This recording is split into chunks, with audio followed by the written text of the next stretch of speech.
Kembali ke obrolan gobral gabrul. Ini malam-malam masih di salam ya bro.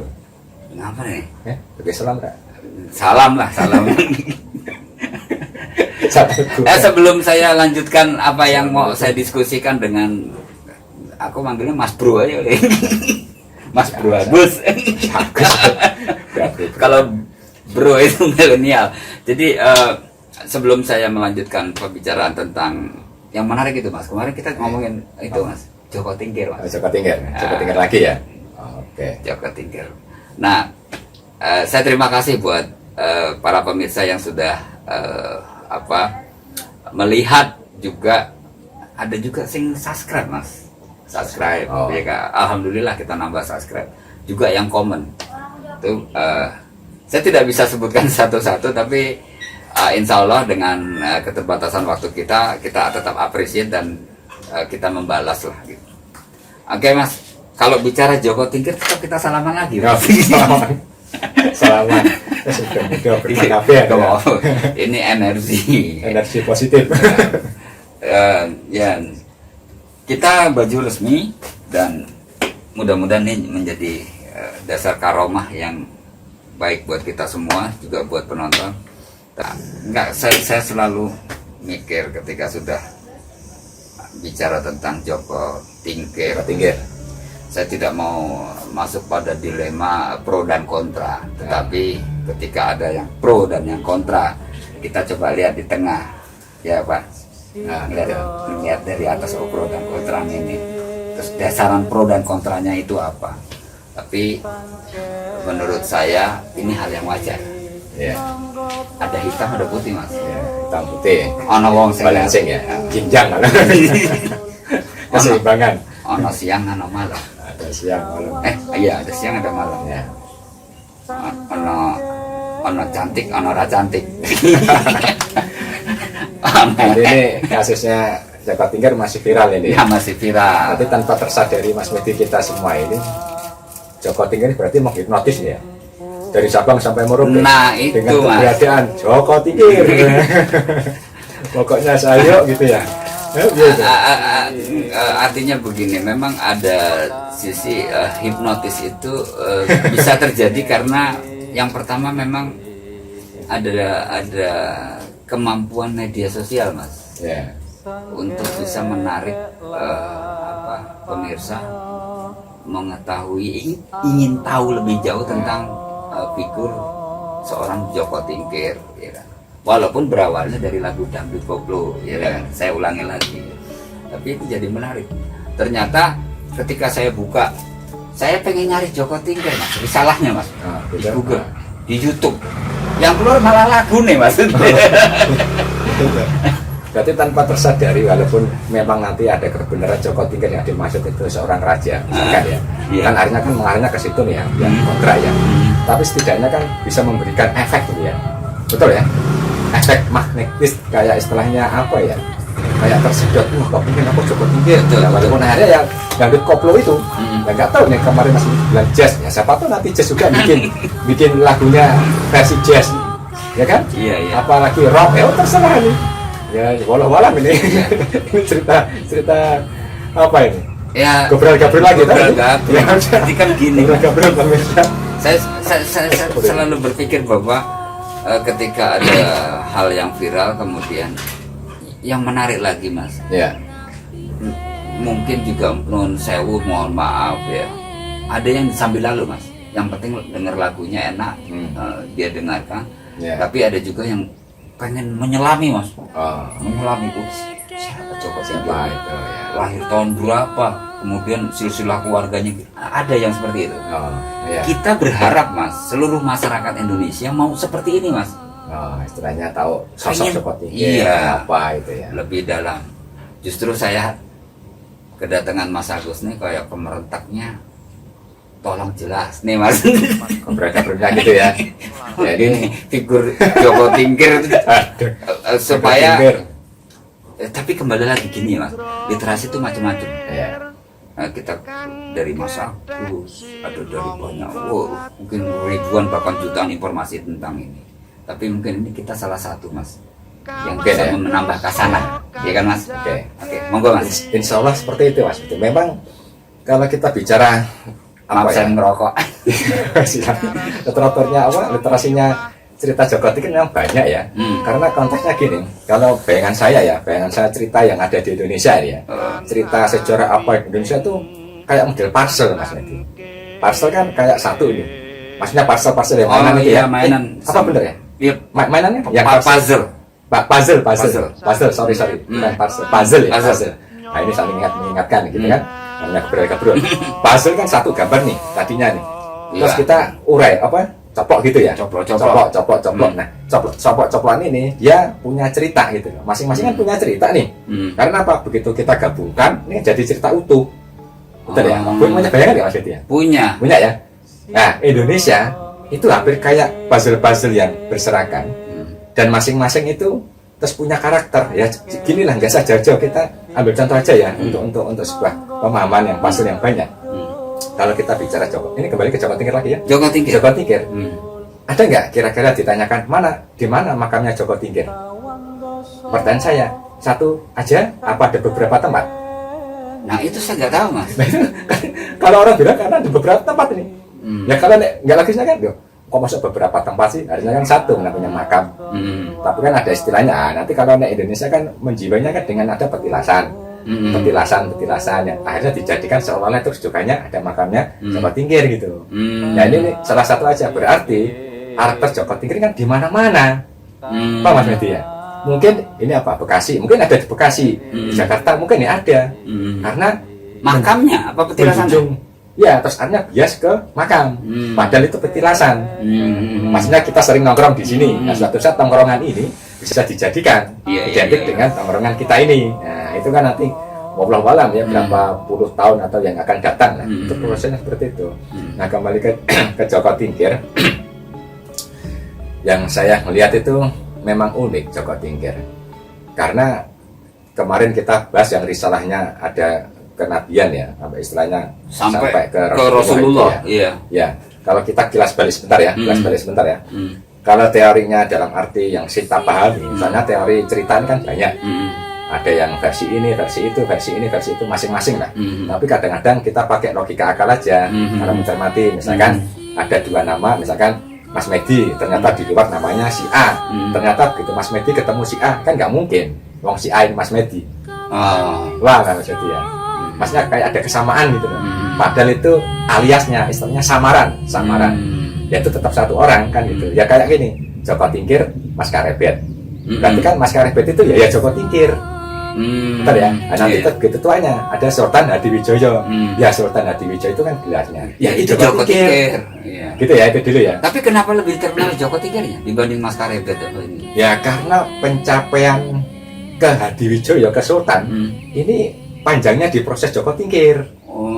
Nah ini tanpa kita ini ya, Misalnya kan menarik gini. Nanti ada beberapa versi. Ketika Joko Tingkir lahir ya, dalam artian melihat itu kalau dilihat dari orang-orang yang punya apa ya daya linuweh mungkin kalau orang Jawa bilang itu ya. Itu saya melihatnya itu ada dua orang. Satu Sunan Kalijogo, kedua Ki Ageng Selo. Ini kan masing-masing punya apa ya? Atribut pribadi masing-masing, kekuatan sendirilah. Beliau ini itu melihat kayak model ini Wahyu Keprabon, kayak ada sinyal gitu loh Mas Edi. Sinyal biasanya kan sudah tanda nih. Tanda itu apa? Ya kayak Ki Ageng Selo misalkan. Dia tuh melihat ketika perjalanannya Joko Tingkir untuk berguru kepada Ki Ageng Selo. Ki Ageng Selo kan punya 3 cucu nih, 3 kerabatnya. Ki Ageng Pemanahan, kan gitu ya. Ki Ageng Ki Jurutan Martani, sama Ki Panjawi. Nah, ketiga ini kan harapannya kalau bisa yang jadi pemimpin masa depan. Tapi ketika Joko Tingkir datang ke Ki Ageng Selo, ini ada tanda nih cahaya dari langit. Cahaya itu kan model ya kita metamorfosisnya seorang perumpamaan. Ini kok ke kamar dituju ternyata kamarnya Joko Tingkir. Dan ini menjadikan wah ini nanti ini tanda-tanda Ya itu tadi kalau orang Jawa bilang keprabon, istilahnya dapat wahyu yang ilahi gitu. Wahyu apa? Ini nanti akan menjadikan rujukan pemimpin tanah Jawa, istilahnya pemimpin utama tanah Jawa gitu, Jawi gitu ya. Dan itu dilihat juga oleh Sunan Kalijogo. Makanya terus ada kebanyakan orang termasuk yang komentar ke yang kemarin kan muridnya Sunan Kalijogo, Joko Tingkir muridnya Sunan Kalijogo gitu kan. Ya memang karena ada Sunan Kalijogonya berperan di situ, berperan.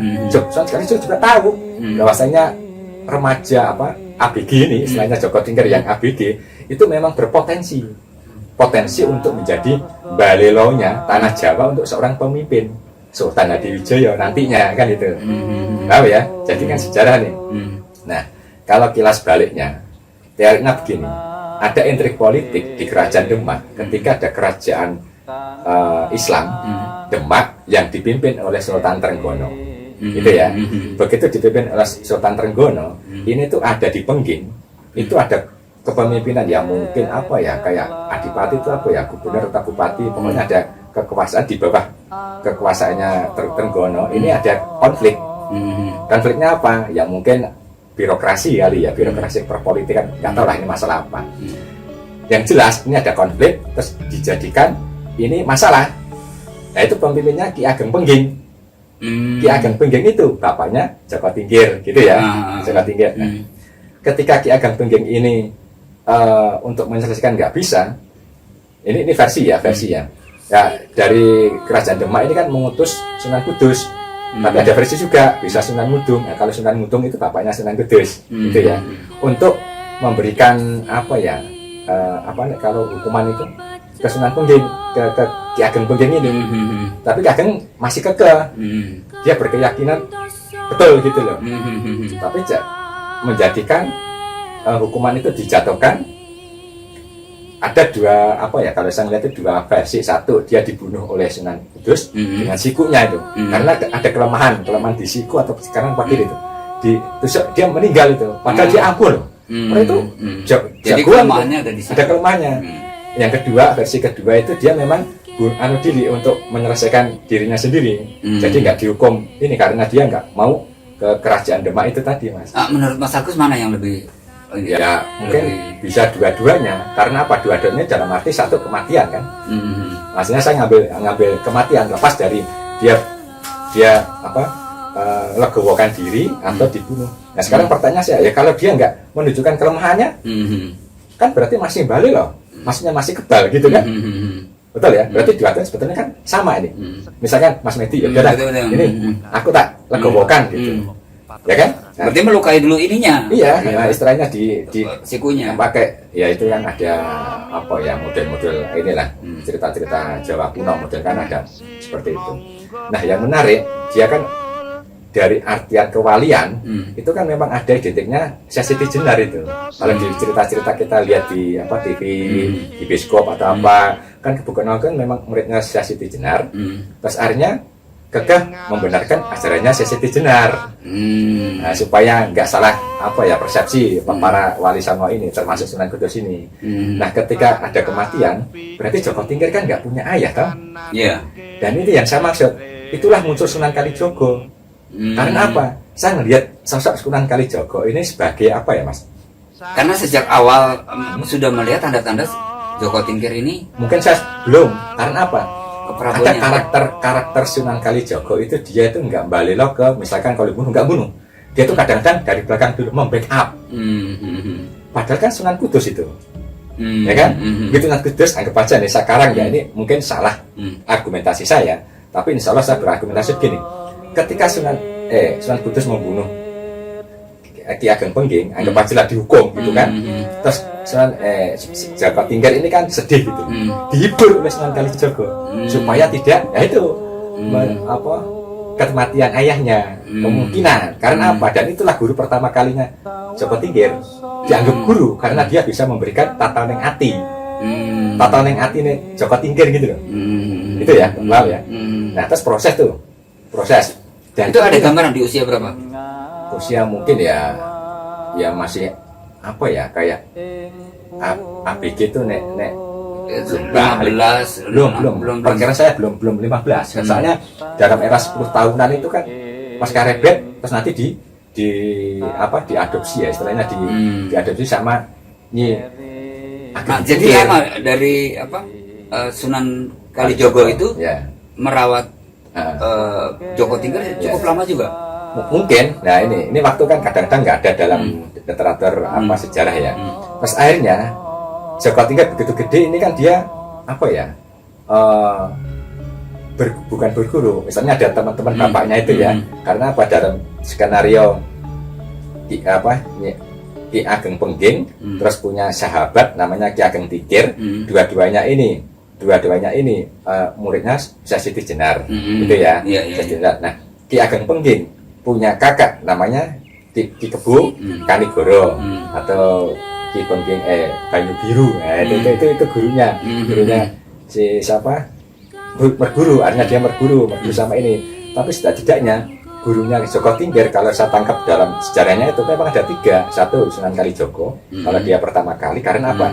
Mungkin dia melihat harus diselamatkan. Kasihan ini anak. Soalnya kalau saya melihat sepak terjangnya Sunan Kalijogo itu seperti cerita Saridin ketika dulu ada konflik sama Sunan Kudus, yang membackup ini kan Sunan Kalijogo. Maksudnya backup adalah maksudnya di arti nggak terlalu ekstrim terus sedih terus menghibur ya menghibur supaya nggak berlarutan sedih itu loh. Nah tadi kembali Sunan Kalijogo, pesannya Ki Ageng Selo, baru Banyu Biru, Kanigoro Ki Ageng Banyu Biru ini. Nah, dari semua ini kalau Sunan Kalijogo ini akhirnya terus lepas, terus nggak ada, baru ke sini Ki Ageng Selo ini ada 3. Nanti yang menjadikan rujukan cerita ini akan selalu ada Ki Ageng Pemanahan kan gitu, Ki Juru Martani sama Ki Panjawi. Ini yang nanti setelah jadi sultan. Nah di mana nih Ki Kanigoro si Banyu Biru dia ada 3 lagi, Mas Manca yang istilahnya selevel CS gitu ya, Mas Manca, Mas tadi ada Uji, Mas Wila Marta sama Ki Wuragil.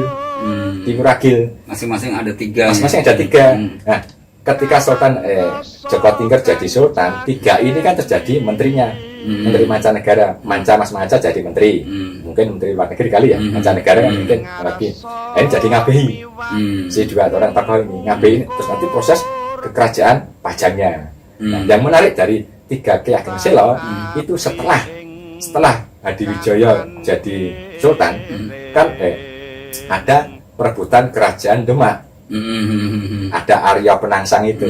Makanya dia nggak enak kalau bertempur sama Arya Penangsang, maka dikasih sayembara. Oke lah, siapa yang bisa membunuh Arya Penangsang nanti tak kasih hadiah sayembaranya itu. Makanya Ki Ageng Pemanahan muncul Sutawijaya. Ini panjang toh. Nah, begitu proses ini Mas, yang jadi inti di Joko Tingkirnya ini, satu heran. Kok ada Wahyu Keprabon? Itu kalau saya bayangan gini, kalau saya ingat saya ya dalam dunia Islam saya, tapi saya nggak terus membandingkan itu, cuman ada kayak simbol gitu ya, simbol. Termasuk Bung Karno juga. Bung Karno kan ada Putra Sang Fajar kan simbol-simbol ya. Tapi nggak tahu kalau yang presiden kita ya. Tapi setidaknya presiden kita itu ada memang simbolis sebuah anekdot kata, kalimat. Tapi kalau saya sebagai orang Islam ini di Mekah itu kan dulu sebelum kelahiran Nabi Muhammad lahir itu kan ada Wahyu Keprabon juga itu. Apa? Si orang Yahudi, terutama orang Yahudi sampai Ali pamannya Rasulullah, kali kan ponakannya Abi Thalib, itu pamannya ya, Abdul Muthalib, itu tahu apa? Ini sinar Mas, sinar itu kayak meteor ya, komet gitu, wus. Terus di rumahnya Rasulullah ini cas cahaya, terus mek bayi lahir itu. Akhirnya kaget itu loh, ini kok ada cerita kok rumahnya kayak gini. Karena apa? Itu seketika hukum alam ini berhenti itu. Nah itu termasuk wahyuning ilahine Rasulullah ketika memunculkan diri ya, kandungannya ibunya Aminah itu, ibu Sayyidah Aminah itu keluar, itu timbul itu. Nah orang Yahudi kan kaget ini. Kagetnya apa? Loh kok ada lintang, ada jatuh ini, wah ini nabi akhir zaman ini. Nah, dalam risalah ramalannya mereka atau tertulis yang sudah tertulis itu seperti itu. Rahib-rahib, pendeta-pendeta itu loh ini sudah ada nih, makanya harus dicari kan mana nih nabi akhir zaman itu. Artinya kurang lebih kejadian yang terjadi di zaman Rasulullah juga Iya. berulang di. Makanya saya ada kadang-kadang kejadian juga yang kurang lebih mirip. kurang lebih mirip nyeleneh nyeleneh kayak gitu. Si Joko Tingkir itu kan sama dilihat Ki Ageng Selo Sama Sunan Sunan Kalijogo. Kalijogo kok ada Wai Keprabon seperti halnya ya itu tadi ada sinar kayak pratanda gitu ya. Loh ini kok muncul kalau sekiranya sinar itu ke Ageng Pemanahan itu mungkin jadi senang Ki Ageng Selo atau ke Juru Martani. Ya kan ini kan Kelihatannya saat itu saudara-saudara. sudah terjadi persaingan juga di antara dua kelompok antara Ki Ageng Selo sama belum ya. Masalahnya apa? Itu kan masih dia berguru. Karena Ki Ageng Selo ini kan kerabatnya yang dari sana. Nah itu Mas menarik Mas Edi. Ini yang kadang Saya sambil ngopi ini. saya suka hubung-hubungkan. Mohon maaf Silakan. pemirsa kalau Ya. saya punya pikiran-pikiran liar. Mudah-mudahan Mas Agus ini bisa menjawab ya. Nah tadi Mas Agus ngomong kalau Joko Tingkir ini adalah bagian dari tokoh kepemimpinan atau tonggak sejarah Ya.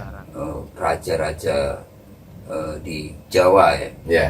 Mataram baru ya. Mataram baru, dan ada relevansinya juga kan dari zaman kala itu, zamannya Joko Tingkir sampai dengan zaman sekarang ini kita rasakan ini. Ya.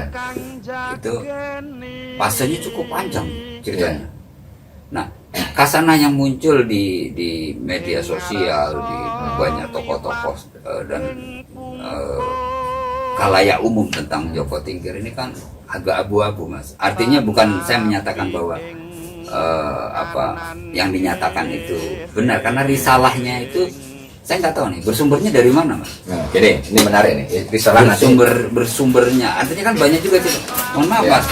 Belanda itu juga mengotak-atik loh, Mas. Gitu ya. Mengotak-atik cerita ya toh. Memang ada estafet cerita, makanya harus dinamakan cerita rakyat. Tapi setidak-tidaknya kalau kita boleh berimprovisasi luas, memang ada istilahnya pesantren, apa itu kan memang ya rujukan dari mulut ke mulut. Walaupun nanti terus ada cerita babat tanah Jawi, babat Cirebon, babat istilahnya yang tulisan-tulisan yang notabene orang pribumi yang bikin. Memang ada istilahnya orang barat termasuk Belanda, terus macam-macam ya di graf ya kalau nggak salah ya, ngaji di graf ya. Dalam sekolah kita kan menulis itu ya, ngaji di graf yang sejarah-sejarah itu terjadi. Cuman gini Mas Medi, saya kembali ke pasal karena ini akan memberikan kita wacana. Indonesia gini, ada sejarah dunia nih. Begitu masuk di Indonesia itu unik, makanya saya kembali lagi uniknya apa? Saya pakai satu nama nanti akan memberikan nuansa yang pokoknya beraneka macam. Syekh Jumadil Kubro, Syekh Jumadil Kubro Al-Husaini, gitu ya. Kadang-kadang orang nyebutnya itu Syekh Jamaluddin Akbar Al-Husaini. Nah itu sama, ada orang yang sama. Dan ketika ini kita masuk di sini, Syekh Jumadil Kubro, ini kan sering kita dengar ya. Iya, Nah itu makanya juga banyak tuh, ada di Semarang, di Trawulan, macam-macam, ada di Palembang juga. Ada berapa itu? Nah tinggal yang asli yang mana? Nanti tinggal kita kaji, misalnya yang paham lah. Terus kalau kita runut lagi, ini punya beberapa anak Mas, punya gini. Ada beberapa istri, itu kan cuma satu kan, anggap aja dia punya istri 4. Aku lupa istrinya berapa ya. Setidaknya gini, dia punya istri pertama, begitu istri kedua, dia punya anak. Istri kedua punya anak, siapa namanya ya, Ibrahim Asmaropodi. Kadang-kadang orang menyebutnya Maulana Mali Ibrahim. Nah ini malam nanti ya, tinggal nanti kita saja. Mungkin ada yang lebih tahu, lebih paham. Kita kan beragam ya. Asmaropodi dia memberikan anak, Sunan Ampel. Oke ya, Sunan Ampel. Terus banyak tuh cerita-ceritanya tuh, pokoknya kemana-mana lah. Udah. Terus kita ambil lagi Maulana Ishak. Ini mungkin di istri yang lain. Terus dia menurunkan Sunan Giri. Sunan Giri tuh macam-macam tuh, macam-macam. Terus dia punya anak lagi nih. Punya anak siapa ya? Ali Nurul Alam. Siapa itu? Nah itu menurunkan cerita dia kakeknya Syarif Hidayatullah Sunan Gunung Jati. Terus punya masing-masing kan Padahal bersumber dari Syekh Jumadil Kubro itu. Iya. Begitu kita anggap aja, misalkan Sunan Gunung Jati nanti punya Sultan Hasanuddin di Banten. Ya, Banten kiai-kiai Banten apa? Maksudnya kan karakter apa? Silsilahnya Banten itu Sultan Banten. Nah, nanti kembali ada Ali Murtado. Murtado kalau nggak salah. Ali Murtado. Itu kakeknya Sunan Kudus. Nah, ini menarik ini, ya kan? Itu kan sumber satu. Syekh Jumadil Kubro. Nah, Joko Tingkir. Nah, begitu Joko Tingkir ini ketemu Syekh Jumadil Kubro dalam risalah saat memahami itu. Dia di Malaysia, dia ketemu putri Malaysia. Bulan siapa ya namanya lupa. Akhirnya mendapat yang Kelantan Malaysia itu punya anak. Nah, ini punya itu ya, dari Malaysia. Dari Malaysia, terus punya anak namanya Syarif Muhammad Tubagus. Syarif Muhammad Tubagus. Nah, itu yang terus kayak gini, begitu masuk Indonesia itu terus jadikan dua, namanya Handaya Ningrat. Tapi dalam benak saya itu beda. Handaya Ningrat itu mungkin anaknya. Karena apa? Begitu Syarif Muhammad Tubagus ini ke sini, nah itu kan terus dia bukan masih zamannya Majapahit, betul ya? Karena belum ini masih Majapahit. Terus dia apa ya? Mantu, besanan. Nah, ketika besanan kan Handaya Ningrat ini gelarnya. Nah, terus dia disebut Ki Ageng Pengging Sepuh. Oh, dari Ki Ageng Pengging muncul lah. Baru muncul Ki Ageng Pengging. Oh, baru muncul Ki Ageng Pengging, terus baru Ki Joko Tingkir. Joko Tingkir. Nah, begitu Mas Najib Mamai ini dari Ki Ageng Pengging ini Handaya Ningrat itu kalau nggak ada niat ini, tapi saya melihatnya ini ada bias ini. Itu kan mantunya Brawijaya, Ratu Pembayun, betul ya? Ratu Pembayun dapat ini, terus punya anak Ki Ageng Pengging, di Kebo Kenongo punya anak Joko Tingkir. Berarti ini Joko Tingkir silsilahnya kan Raja Majapahit. Iya, ternyata Majapahit dong Brawijaya. Iya. Tapi kalau di satu sisi, tanya Syekh Jumadil Kubro. Karena dari Malaysia. Iya, dari ibunya Malaysia. Dari Malaysia itu. Nah, Pak berdiri sendiri ya. Nah, ini kalau ditarik garisnya kan ke Rasulullah. Kan ada terus Syekh Jalal apa yang dari Syekh Jumadil Kubro itu, kayak terus Mas Abdullah Asmad Khan, terus Imam Abdul Malik Asmad Khan, itu kan tokoh-tokoh sono istilahnya bukan Indonesia. Baru ke Husain, terus ke Zainal Abidin, ke Husain, ke Fatimah, terus Rasulullah. Jadi agak jelimet juga kalau kita coba selami, Mas. Tapi itu grafik. Bagan-bagannya ada, Mas, kalau ada. Menarik. Ya itu mungkin nggak tahu di Jogja atau di Kesultanan. Biasanya kalau model gini itu harusnya rujukannya itu di kerajaan.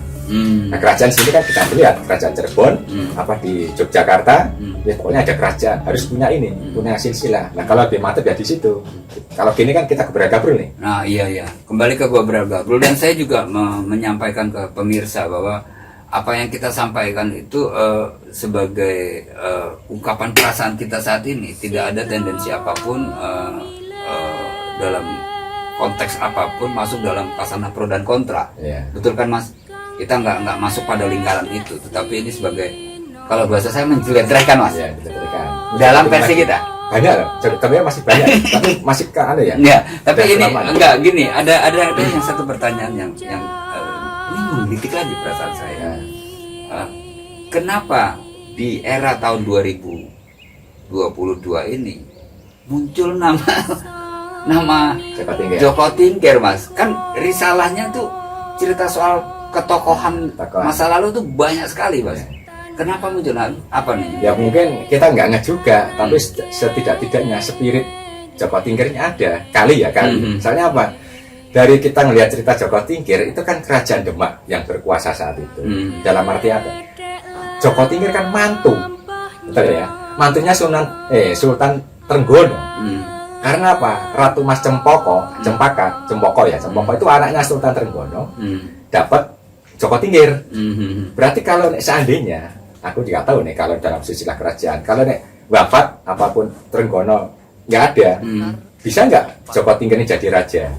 Mau dia mantu, misalkan ya, atau harus perempuan apa harus laki-laki yang jadi raja misalkan. Tapi pada akhirnya Joko Tingkir yang menjadi raja, bukan? Dia nggak mau. Oh, dia nggak mau. Dia nggak mau, makanya dia terus begitu melihat ada konflik. Karena apa?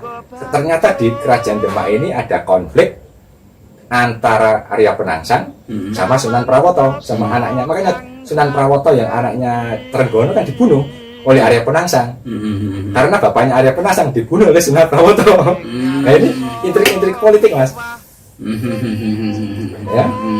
Sekar Sidolepen itu kan bapaknya Arya Penangsang, istilahnya ada masalah tuh. Makanya terus yang menjadi menarik Arya Penangsang itu sudah balik loh, termasuk bunuh Sultan Jeporo yang suaminya Ratu Kalinyamat itu, Hadiri, Sultan Hadiri itu dibunuh, sehingga Ratu Kalinyamat pun ya istilahnya ya judek sama Arya Penangsang itu. Pernah dengar ya Ratu Kalinyamat itu? Ini panjang, panjang ceritanya. tapi menarik ke Joko Tingkir, Mas. Joko Tingkir sebetulnya ada fase. Fase apa?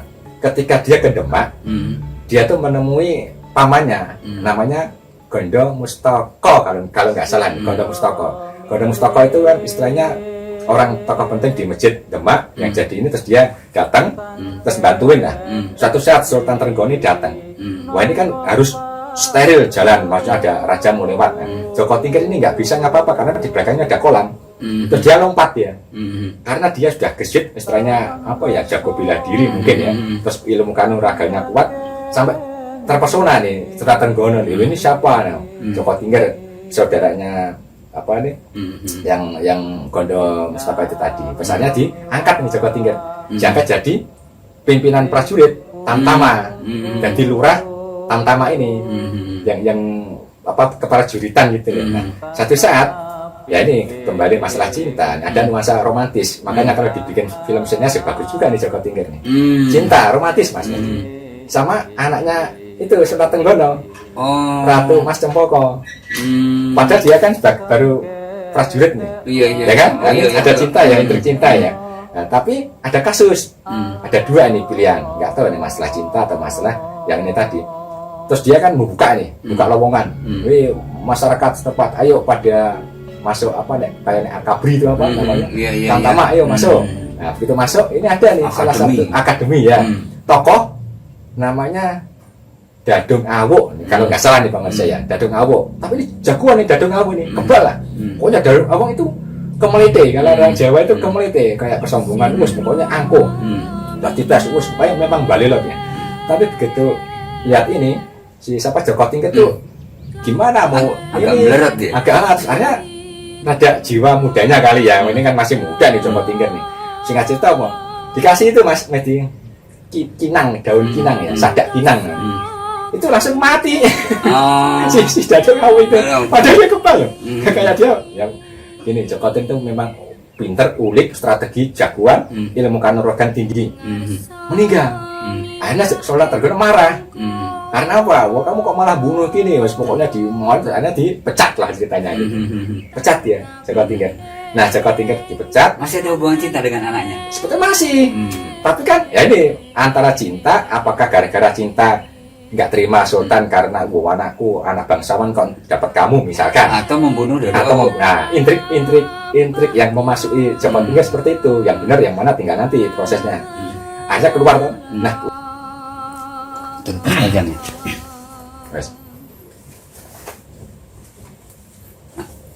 Ya. Nah itu Mas Medi, kembali ke otoritasnya Demak, kan peralihnya ke Pajang.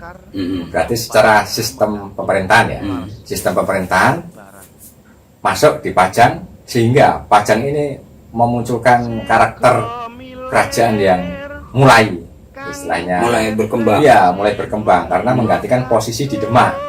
Sehingga istilahnya raja Islam keislaman di Demak ini kan sudah runtuh nih, mulai sudah nusuk Pajang, baru berkelasnya Pajang ini. Nah, cuman yang menarik ketika si Sultan Hadiwijaya ini dinobatkan dulu nih, kan terus ada kayak model saksi atau ada yang menobatkan gitu, istilahnya untuk bukan membaiat, istilahnya apa sih kayak memberi sumpah. Nah, sumpah itu ada Sunan Prapen itu. Sunan Prapennya dari Giri Kedaton. Karena Giri Kedaton ini memang kayak model kesultanan, kok Cirebon sih. Giri Kedaton itu memberikan wacana gimana supaya kayak oke lah tak sahkan gitu ya, tak sahkan sebagai raja Pajang ini. Cuman ada yang menggelitik bagi saya, karena kok menjadikan Joko Tingkir ini kepikir letaknya Sunan Prapen, bahwasanya nanti itu akan ada kerajaan yang lebih dari ini, nantinya dari ini. Oh, Bapak, ya? Sudah memprediksi. Sudah memprediksi. Katakanlah gini, ketika Mas Medi tak jadiin raja, Mas Medi jadi raja itu nanti akan memunculkan kerajaan yang diperhitungkan untuk pergerakan bangsa ini. Karena ada Belanda kan, Portugis, Belanda ini. Ya Sultan Agung, nanti kan ada cerita itu Sultan Agung. Dan ini akan terjadi. Begitu udah pulang ini ya. Ini kepikir Mas Medi ini. Joko Tingkir mikir. Mas Medi yang tadi tak jadiin rojo, ini kepikir nih. Kok Sunan Prapen nanti akan ada kerajaan ini. Terus gimana saya akan ini ya. Terus dia ingat ada satu wilayah, katakanlah ada janji ataupun adar yang belum tersampaikan sama Ki Ageng Pemanahan. Yang tadinya Ki Ageng Pemanahan ini kan ikut sayembara. Barang siapa yang bisa membunuh ataupun Arya Penangsang, dalam artian bisa pokoknya memenangkan pertandingan ini gitu ya, akan dikasih tanah mardikan atau tanah apa itu, tanah lah istilahnya, ada tanah kekuasaan nanti buat sampean gitu. Nah ternyata kan Arya Penangsang meninggal ini, terbunuh oleh Sutawijaya kan gitu, istilahnya yang bunuh ini Sutawijaya. Dan memang yang menarik, begitu sudah terjadi, mikir ini Joko Tingkir Sultan Hadiwijaya nih, ini gimana nah kira-kira, jangan-jangan nah gitu kan, karena setahun 2 tahun ini nggak terrealisasi. Sampai kedengaran Sunan Kalijogo, akhirnya ditengahi. Tengahnya apa loh, kamu sudah janji kok sama Ki Ageng Pemanahan, di sana dikasih, memang ditemukan. Nah, begitu ditemukan ini, terus hanya memang Ki Ageng Pemanahan ini ya berjanji bahwasanya dia itu tidak macam-macam sama apa ini raja saat itu. Dan yang menarik, ketika ini terjadi disaksikan juga oleh Sunan Prapen lagi. Sunan Prapen datang lagi, karena melihat ya, berapa tahun itu lama juga ya, lama. Yang kedua istilahnya ada teori keduanya, nyertok lagi, mengingatkan lagi, ya istilahnya ada nanti ini. Nah begitu memahami beliau-beliau ini, yang katakanlah Sunan Prapen ini kan cucunya Sunan Giri, Sunan Kalijogo sendiri, terus memberikan wacana itu, akhirnya Joko Tingkir ya memang nggak bisa mengelak, karena ini memang sudah tertakdir ya. Makanya begitu terjadi, si Ki Ageng Pemanahan ini dikasih wilayah Alas Mentawai. Itu ada wilayah yang notabene itu bekas wilayahnya Mataram kuno. Pasti paham Mataram kuno ya, itu kekuatan Jawa dulunya, sebelum ada era Demak, era Mojopahit, itu ada yang namanya Mataram kuno ini. Tempatnya sama. Tempatnya di situ. Dan itulah keunikannya itu, Karena apa? Karena dalam sejarahnya Mataram kuno itu kan ada kejayaan Sanjaya, kejayaan Sailendra, Wangsa Sanjaya, Wangsa Sailendra, Wangsa Isyana. Nah ini kan yang menarik, karena apa? Ini besar Mas, Mataram kuno itu hebat itu, karena memunculkan itu tadi, kalau dalam sejarahnya ya, ini kan pro kontra, ada Borobudur, ya kan, perpaduan antara Hindu Buddha, karena ada dimensi ini. Nah gini, kalau dalam Wangsa Sanjaya itu kan cenderung ke Hindu, kalau Sailendra ke Buddha, kalau Isyana ke kepercayaan. Nah, ada jeda ketika masuk juga di era Majapahit. Ada kan Majapahit, hilang itu. Nah, karena ini muncul lagi kejayaan akhirnya. Mataram itu kan hilang. Nah, maksudnya di tempat yang Mataram itu berarti muncul lagi kerajaan Mataram. Nah, akhirnya kan muncul lagi ketika di bersihan lah sama Ki Ageng Pemanahan, gitu ya. Begitu Ki Ageng Pemanahan bersih, terus ini jadi nih kelihatan ada istilahnya bersih ya. Nih tak jadiin apa ya, kadipaten atau karisidenan gitu ya. Apa namanya, Mataram. Terus Ki Ageng Pemanahan menjadikan dirinya sebagai Ki Ageng Mataram, gitu ya. Nah, begitu proses Ki Ageng Mataram ini lewat, digantikan Sutawijaya, anaknya. Nah padahal ini ada dimensi cerita lagi. Sutawijaya itu anaknya Ki Ageng Pemanahan, terus ada cerita yang ya tadi pasel-pasel, anaknya Sultan Hadiwijaya sendiri. Nah ini lepas dari, masih ada keturunan sama anaknya malah Joko Tingkir. Nah ini kan nanti bisa dipertanyakan kesohihannya ya, keabsahannya. Cuman saya nggak bisa pro kontra, tapi saya cerita aja nih, nanti lepas dari wacana aja. Nah prosesnya Mas, ketika Sutawijaya jadi penggantinya, ini Nah ini sudah memberikan tanda-tanda kembali loannya Sutawijaya seolah-olah tidak taat kepada Pajang, gitu ya. Nah, makanya Hadiwijaya, Sultan Hadiwijaya mengirimkan si 3 itu tadi sahabatnya, Mas Manca, Mas Wila, sama Ki Murakil. Kamu ke sana ngapain kok lama nggak pernah sowan nggak laporan nggak ngasih upeti atau apa ya, pokoknya laporan. Nah begitu datang ke sana kok kayaknya memang nggak terima, istilahnya ada terjadi konflik salah paham antara ya utusannya Hadiwijaya sama Sutawijaya, sehingga memberikan percikan intern kekuatan ini pemerintahan. Singkat cerita perang, Mas. Cerita ini perang. Nah ketika dalam perang ini dipimpin langsung ini Hadiwijaya megang kendali perang sama Sutawijaya, gitu kan. Nah begitu sampai di daerah Merapi, kok kebetulan delalanya Merapi meletus. Hukum alam loh ya, ini meletus. Nah begitu meletus, laharnya cuacanya kena pasukannya Hadiwijaya nih. Istilahnya terus dia kembali narik karena dia markasnya di Prambanan ya. Di daerah Prambanan atau masih udah Prambanan atau jadinya sekitarnya situlah. Dia narik diri. Banyakkan pada yang meninggal kena laharnya itu, kalau dalam sejarahnya kan seperti itu. Nah, begitu dia narik diri di daerah Tembayat, dia tuh pengen ziarah ke Sunan Tembayat di makamnya, tapi kegembok nggak bisa masuk ke makamnya Sunan Tembayat. Nah dia merasa nih Sunan si Sultan Hadiwijaya kok ada sinyal seperti ini, udahlah pulang aja, karena dia jatuh dari kudanya apa gajahnya tunggang kancah lah, dia jatuh lalu ditandu sampai ke tempat ke rumah lah, sampai ke istana lagi. Dia tuh didatengin nih makhluk halus. Dalam sejarah tuh ada, maksudnya terpuzzle, ada cerita didatangi Ki Juru Taman, mukul dadanya Hadiwijaya. Nah dalam cerita itu disimbolkan ini makhluk goib nih.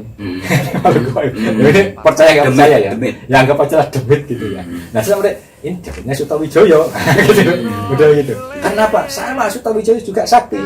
Bang ini juga sama muridnya Sunan Kudus. Enggak, ini perannya Joko Tingkir pada posisi gimana? Itu udah nggak ada. Ini dia jadi raja kan? Hadiwijaya. Iya, Hadiwijaya dengan Sutawijaya. Ini beda ya, karena dia Sutawijaya kan sebagai senopati, jadi panembahan senopati. Terus kan konflik. Nah begitu di akhir hayatnya Sultan Hadiwijaya ini, dia mengumpulkan sanak kerabatnya, termasuk anak-anaknya, keluarganya, mantunya, terus diwasiati, dikasih wasiat omongan. Istilahnya tuh pada dasarnya intinya jangan membenci Sutawijaya, jangan menjadikan musuh Sutawijaya, jangan apalah, ini hanya masalah takdir, perang ini takdir.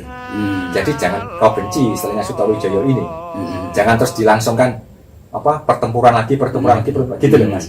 Pada dasarnya ada kelegowoan itu kelegowoan supaya tidak satu membenci Sutawijaya, terus kayak turunan ya istilahnya, terus benci, terus membunuh kan karakter kan ada kan ya kan, akhirnya dari situ memunculkan satu spirit membangun kerajaan Mataram Baru, membangun Mataram Baru itu spiritnya situ. Makanya atas nanti muncul dalam konteks nasionalisme negara Nusantara ini kan Sultan Agung. Dengar ya, Sultan Agung itu keturunan dari Sutawijaya, Sultan Agung. Makanya dia terus menjadikan kekuatan Jawa ini kan sebagai diperhitungkan apa? Karena Nusantara kan Portugis, ya. Misalnya kalau Portugis itu dari cerita tadi Kepet, Walang Sungsang itu kan dia intriknya memang ada info, ada intel itu kan ada Portugis datang ke Nusantara, makanya dia terus menyamar gitu loh. Jadi intelijen ya. Perkiraannya kan itu ada fase sekitar tahun 500-an sampai 640 Belanda masuk ya, Portugis dulu Mas. Ya Portugis dulu. Nah itu Mas. Artinya ini Mas, non sewu aku berpikirnya kan ini satu risalah cerita yang fasenya cukup panjang ya, ratusan tahun. Ini 500 tahun ya Mas. 2020 kejadian tahun 500-an. Terus mencuat kembali nama dari banyak tokoh itu kan mencuat nama Joko Tingkir. Nah terkait dengan itu sepertinya saya merasa ada tatanan yang dilakukan sama oleh Gusti Allah Ya. tentang persiapan kemerdekaan sampai kemerdekaan kan. Walaupun pasalnya tahun 350 tahun dijajah Belanda. Ya. Ya memang Mas, kembali ke kuasanya pangeran. Kembali ke kuasanya pangeran. Istilahnya kalau kita bicarakan memang ada irama udah tertulis. Oke ya. Udah tertulis begini. Ketika ada tatanan tadi ini kerajaan sudah nggak ada, terus ada republik nggak ada, terus ini maju. Saya tuh bayangin, saya ini duduk manis, kita duduk manis. Ketika ada Jakarta dipindah ibu kota ke mana? Ke Burutang ya, ke Kalimantan ya. Kalimantan itu terus memunculkan nama Nusantara. Ya kan? IKN. Ibu kota IKN, benar ya? Nusantara ya? Ibu kota Nusantara. Ya, namanya Nusantara. Aku nggak ngambil setahun 2 tahun. Nanti 50 tahun, 100 tahun yang akan datang, 100 tahun yang akan datang, anak cucu kita mungkin masa depannya itu. Terus ditulis Nusantara. Nusantara yang mana nih? Nusantara ibu kota apa Nusantara dulu? Betul ya? Seperti kejadian Mataram kuno atau Mataram baru. Okay. Kita kan terkacanya itu. Nah itulah yang saya maksud, ada cerita-cerita terulang tanpa tersadari kita itu memang masuk di dalam cerita itu. Sepertinya kejadian Joko Tingkir ini seperti memantik kesadaran dialektika kita. Iya. Untuk bisa merefleksi. Betul. Kejadian Mataram kuno, ada pas kerajaan Majapahit, muncul kerajaan Pajang, Demak, kemudian Mataram, ya kan? Nah, di era sekarang ini, betul, muncul lagi nama Nusantara. Nah, itulah yang menarik, uniknya Indonesia, Mas. Uniknya Indonesia, dia itu punya pengejawantan yang luar biasa. Contohnya ketika Mas Medi bilang kerajaan, terus ada istilahnya jadi republik ya, betul ya? Republik itu kan nggak masuk akal. Bahwasanya kerajaan udah kuat, tapi kan nggak bisa. Ternyata kerajaan ini harus khilafah, harus bersatu ya, bersatu kepada satu khalifah. Siapa itu namanya? Presiden kan gitu kan? Kepresidenan karena ada republik ini. Nah, yang menarik, saya nggak ngeliat republiknya ini. Justru nanti kalau kita bicara sedikit aja ini tambahnya, Ronggo Warsito. Ketika Ronggo Warsito itu 1800-an, ya, Ronggo Warsito ini seorang pujangga yang hebat di masanya. Kakeknya juga pujangga yang hebat daripada Yosodipuro ya. Yosodipuro. Ya benar ya, Yosodipuro. Ini juga hebat handal. Tapi ketika konteks ada Ronggo Warsito, dia langsung boom. Karena apa? Karena karya-karyanya ini justru dikoleksi orang-orang luar ya, Belanda, Inggris dan lain-lain ya. Nah, saya ambil contohnya aja. Ketika ada Jongko Joyoboyonya, ketika ada buku dulu namanya kitab ya. Terus memunculkan karakter waskitonan orang Nusantara. Ini kan terus mengacu kepada sosok kepemimpinan. Kalau kita tadi bicara Joko Tingkir ada Wahyu Keprabon. Setidaknya Ronggo Warsito ini memberikan Wahyu Keprabon sebuah nama. Nama. Contohnya gini Mas Medi. Satu, ini satria simbolkan dengan satrio, satrion. Satrio Kinunjoro Murwa Kuncoro. Ini simbol-simbol ya.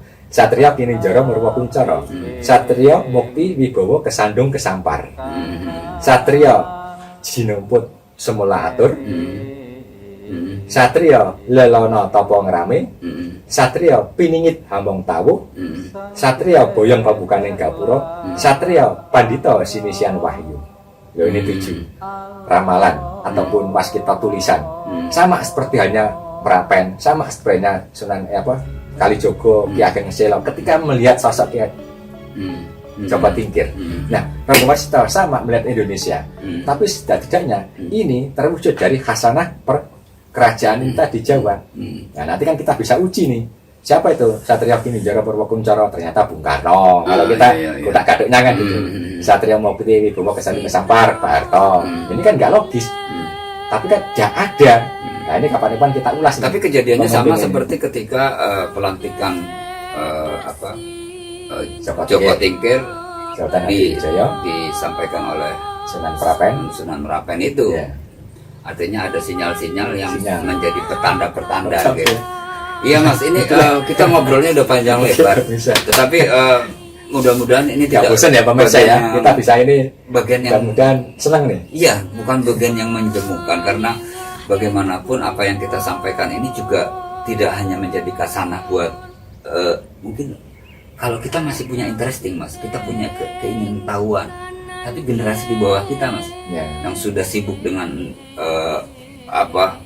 fasilitas-fasilitas yang serba digital gitu kan. Desain teknologi ya, iya. Nah, justru dengan lagu Joko Tingkir ini Ngombe Dawet ini diajaklah generasi milenial ini untuk setback ke belakang tentang bagaimana risalah perjalanan bangsa ini hingga detik ini. Ya, memang kembali ini Mas. Insya Allah lah kita adanya acara ini kan satu gabrol, kedua ya kita saling mengingatkan ya. Dan saya kalau ada yang kurang berkenan ya kita mohon maaf gitu kan. Setidak-tidaknya ini sekuasa ilahi kita bisa begini ya atas kehendak ya. Ya betul ya. Gampangnya kita melangkah dengan sendirinya. Pokoknya kita mengalir dengan sendirinya lah. Dan intinya juga kita juga tidak punya tendensi apapun Mas ketika menyampaikan ini, karena titi wanci nih kita harus menyampaikan ini ke publik. Dan memang fasilitas sudah tersedia Mas di kanal YouTube Mas. Nah kita pakai cerita muter-muter itu mungkin kita bisa capek sendiri Mas. Nah, tinggal pemirsa klik aja nih YouTube-nya Nusantara Sudut Lucu. Klik, biasa aja. Oke, iya.